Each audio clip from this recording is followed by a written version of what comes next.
3 months, 313 job applications, 107 emails back, 2 interviews, and out of that, only 1 job offer.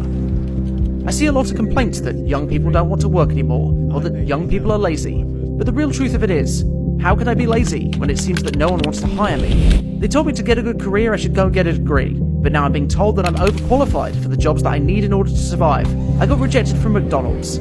I don't know if that says more about me or about them, but I'll take any wage over no wage, even if it isn't a fair wage. And for every new application, it goes something like this. Make a new account on a new site that you've never heard of, and probably never will again. Give them all of your information, your CV, your availability, and a bunch of bullshit answers to a bunch of bullshit multiple choice questions about why you want to work for a company that offers competitive pay and benefits, such as a pizza party every 6 months and the opportunity to kiss their ass on the way out.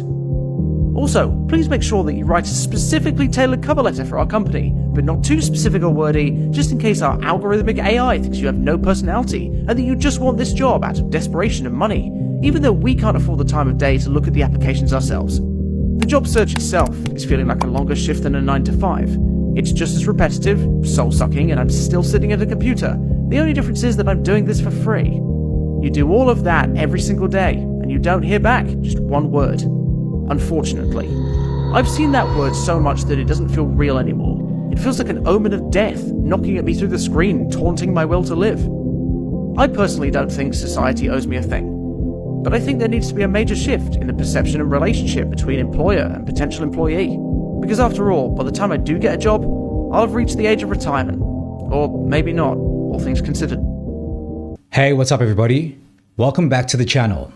In today's video, you've probably seen from the title that we're jumping straight back into the job market is cooked. But in today's video, I want to put a little bit of a spin on it and just show you that once again, it's not just where you're from, but it's all over the world. I've got videos in here from the UK, a couple from South Africa, and I even got one from, Sydney, Australia, all the way from the other side of the planet. So yeah, once again, don't feel bad. It's not just you. You're not useless. And I don't necessarily think that you're doing anything wrong. Although as much as I say this to you, this is also a bit of a, how do I put it? Like something for me to find comfort and solace in, because now it's really starting to get to me. Let's jump straight into it. I just want to know why it's so fucking hard to get a job, man! In 2025! It is literally impossible, bro!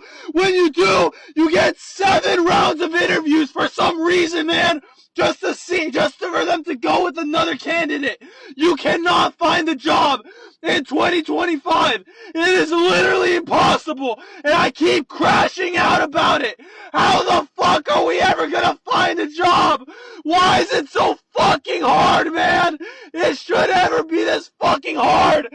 I swear, bro. It is extremely hard to find a job right now. That's why you have to be careful which job you leave on good terms. You can always just call up the boss, the old boss, and hey, do y'all have any openings? Because, a brother need a job real quick. I've been looking for a job since like the end of last year. And of course I didn't have like much luck.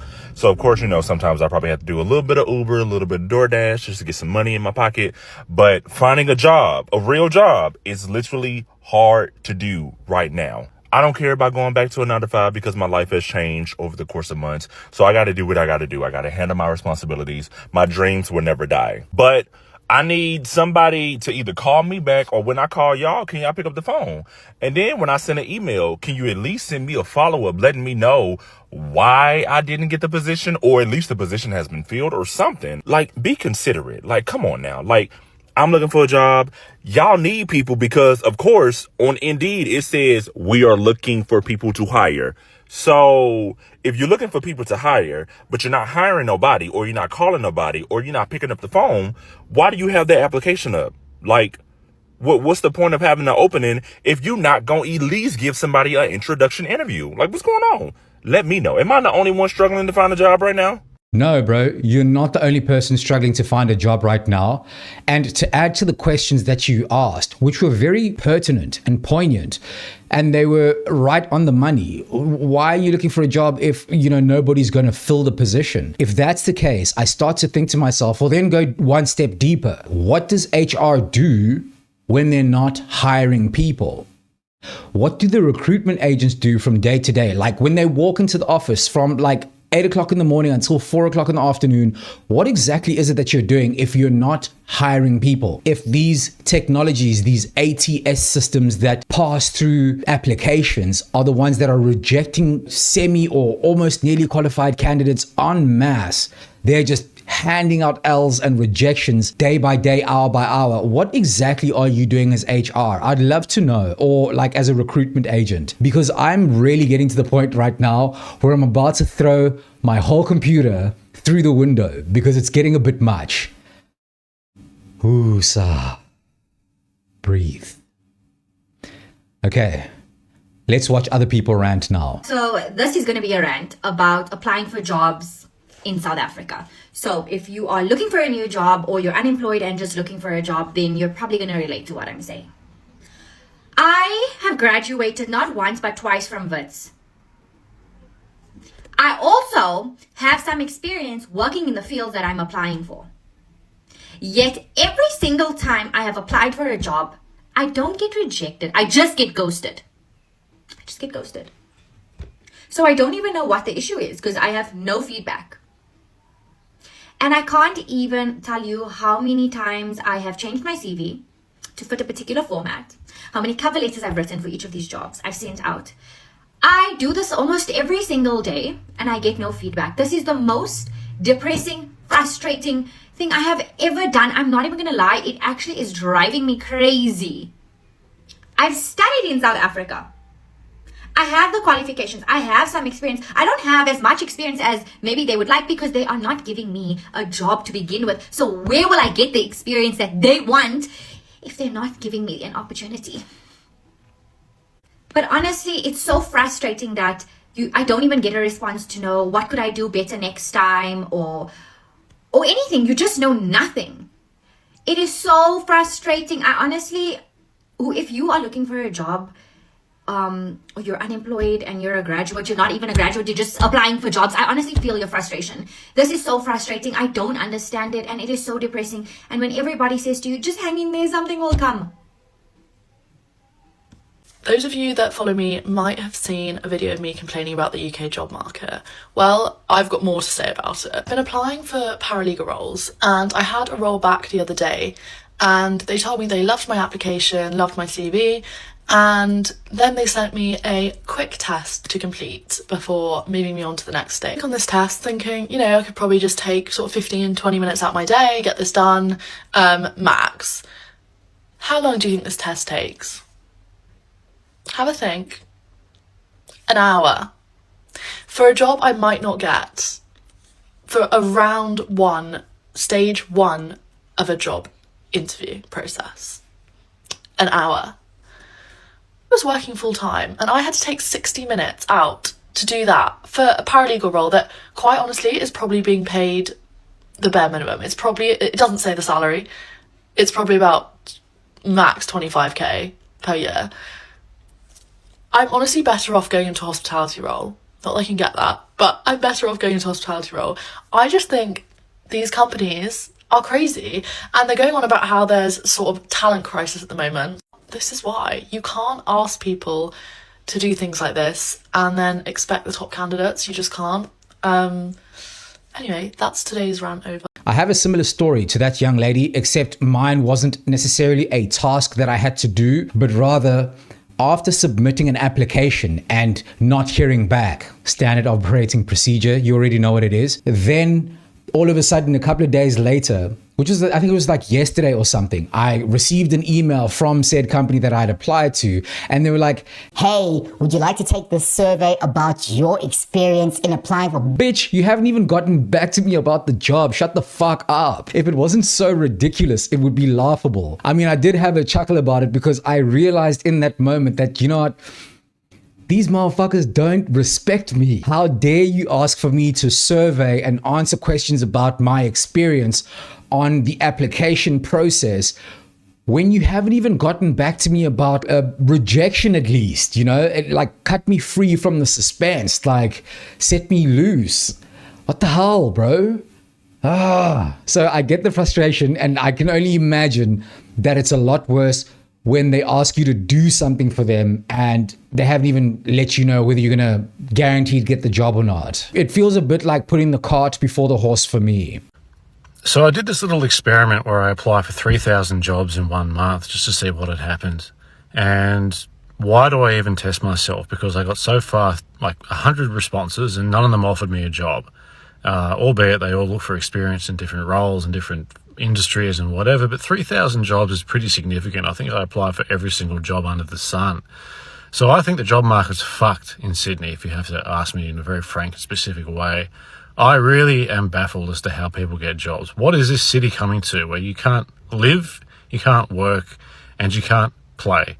Isn't that what Sydney, Australian culture is supposed to be? Well, it certainly is not that anymore. These facts are correct. We do only have 7.5 million people in South Africa paying tax, which is insane when you consider how big our population is. I think it's over 70 million at the moment, or just under. But the reason, before you start getting upset and blaming random people for not paying tax, do you know why they don't pay tax? It's because they're not employed, or they're not earning enough to pay tax. Do you know how much you have to be earning to pay tax? 10,000 rand a month, roundabout, about 9.5 to be exact. So that means that the majority of our country is either unemployed or earning less than 10,000 rand a month. So I understand your grievances. Tax is terrible, especially when you realize so few taxpayers are having to carry everyone else. But it's not because people are not trying. It's not because people are not working hard. Like, can we please stop this narrative that people are not working hard? Because people are working fucking hard. I'm unemployed, guys. I went to university. I'm an unemployed youth who graduated. And I can't find jobs. And most of my friends can't, my partner can't. We get it. But there's no point blaming each other. It's the government.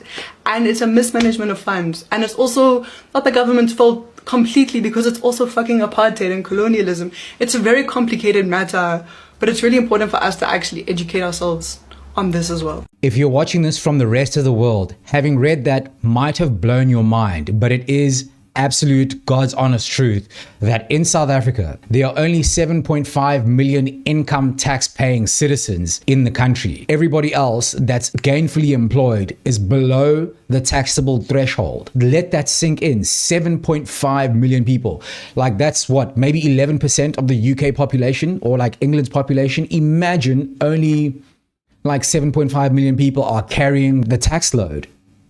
It's crazy. It's frightening. This is why in my first video about unemployment and like trying to find a job, I'd mentioned towards the end of that video that South Africa is the canary in the coal mine for what lies ahead for most of the developed economies. On the one hand, we have like, you know, Donald Trump going crazy with the tariffs on everyone. My country got hit with a ripe old 30%er, which is crazy. Others got lucky and got like 10%. Others got even worse, 45. I think the worst I saw was 47%. And then you have other places in the world like, you know, homie over there in Sydney, Australia, also struggling to find a job, over 1,000 applications or something silly like that, still can't get a job. My question is, what are we going to do about it when nobody's working? When the vast majority of the people that are alive or unemployed? Then we'll see society breaking down like across the entire planet, because it's unsustainable. And I don't think the people that are in charge of this are hip to it. Or maybe they might be, which is probably why they're all building underground bunkers for themselves, when the lumpen people, the proletariat, will go out looking for their heads. I think it's going to make the French Revolution look like child's play. What's down the pike is going to make the signing of the Magna Carta, where the plebs, the people that had no land, had no prospects, had no nothing, turned against the rich. I think it's going to be a lot worse than that. As the downtrodden, we are too polite. We are too like lax about not going after what it is that we want. If that doesn't change soon, we're going to be up shit's creek without a paddle. We're approaching the end of May and I'm still unemployed. In the past month alone, since April, I put in about maybe 400 applications across many different sites for many different roles. I finished my master's degree last month. I've not received an invitation for one interview since then. I've applied for so many entry-level roles, retail roles, sales roles, recruitment consultants, tailored my CV for every single one of these roles. I have not received one invitation for an interview yet. Honestly, I just give up with the whole thing. Like, I honestly do not care anymore. The job market is absolutely cooked. In the UK, it's done. I just got laid off about 2 hours ago. I think I'm still shocked. Like, I just can't believe that it happened. There were absolutely no signs from the company that it was going to happen. 9:30, I got a Teams message from my boss asking if I was free, which definitely was kind of weird, but I thought that he wanted to talk about something that we had discussed yesterday. So I was like, yeah, of course I'm free. What's up? And then they dialed me into a video call where my boss was sitting in the office in a conference room with this lady from legal. And they just basically told me I was being let go. And it was super formal, super sterile, which, like, this is why I always say, like, don't give your everything to a company, because when it comes to letting people off, they just fire you like that. I was like pretty shocked, and I kind of got teary-eyed, like borderline was gonna start crying, and I like held it together, and I basically told myself, like, this is my last time where I'm gonna see my boss and be able to ask him any questions and get closure. So I was like, no, I need to like ask him any questions I have. So I basically asked, like, is this a performance thing? Like, I was doing international marketing for them. Like, is international just drying up and that's not going to be a priority anymore?